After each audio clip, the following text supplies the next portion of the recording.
Dr. Neil deGrasse Tyson, in your new book, Astrophysics for People in a Hurry, you open it by saying that the universe is under no obligation to make sense to you. What does that mean? Get over it. That's all. I think up until, well, really up till the year 1600, when we didn't have any particular tools to investigate the natural world, our five senses were the primary means by which we obtained all information about the universe. And not even knowing that our five senses had limits. If it's everything you know, you think it's everything the universe is trying to give you, but in fact it's not. And so around 1600 there was the invention of the microscope in one direction, and then the telescope in the other direction, each invented within a decade of one another. Then all of a sudden pieces of the universe come available to us that transcend our senses. The fact that Leeuwenhoek would look inside of a drop of pond water and see microorganisms just like doing the backstroke, right? That your eye-brain sensory system could not have detected were it not for the microscope. And you know, you can say, does that make sense? That you could have entire living creatures inside of a drop of water. Well, today we know that because we learn it from childhood, but in the day it made no sense at all. In fact, he had communication with the Royal Academy, the Royal Society in London, which is what you would normally do when you make a discovery, and they thought he was drinking too much gin. It's like,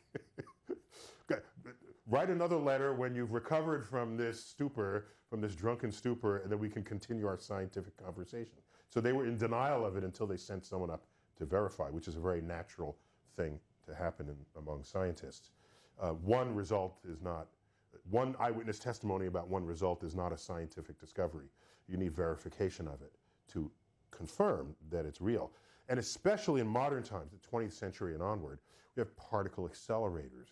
We discovered quantum physics, which has rules of how matter behaves that fall completely outside of not only your senses, but our expectations for how life would, or how anything should work. Particles popping in and out of existence, matter turning into energy and back and forth.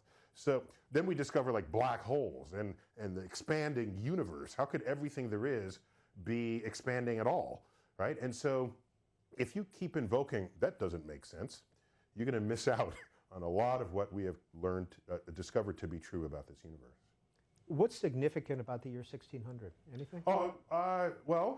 Optics had taken there was a lot of, the Dutch were very good at optics and lenses and this sort of thing. And we knew about what one lens would do. You can make a little magnifying glass out of it. But when you start combining them, you get other properties of your optical system, enabling you to get a microscope. And once you did that, that just opened the floodgates to what else you would do when you combine lenses. And then Galileo made a really good version of it back in the early 1600s, and then sky's the limit as he looked up. Was Galileo treated as a kind of a devil, in a sense? Well, so there's a little bit of cleansing of, depending on how long is the write-up on the account of his life and times, that'll determine how much background information you'll get. So the simple story is he makes these discoveries, they conflict with the teachings of the Catholic Church, they put him on trial, they find him guilty of saying that Earth goes around the sun and not vice versa, as well as other discoveries he's made with his devil's instrument, and then they put him under house arrest. What they don't tell you, or they would tell you if you read a longer biography about him, is that he actually made fun of the Pope.